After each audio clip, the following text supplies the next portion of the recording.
Kita orang baru balik dari rumah mak mertua tau. So, macam biasa, dia wajib akan bagi buah tangan ataupun makanan. Nanti kejap lagi aku tunjuk apa pula yang mak mertua aku bagi hari ni. Okay? Hari ni mak mertua aku bagi nangka masak lemak. Sayur nangka masak lemak tau. Banyak kan?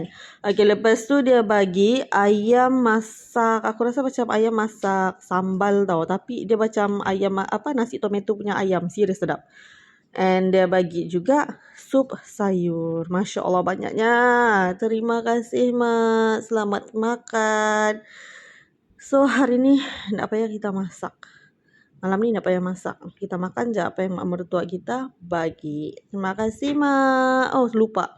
Ada satu lagi tau yang mak mertua aku bagi ni. Kacang ni. Kacang apa ni yang rebus ni. Yang kalau jauh-jauh kan. Kalau kita jalan jauh-jauh tu. Parents kita masak. Tu mak mertua aku bagi juga. Terima kasih mak.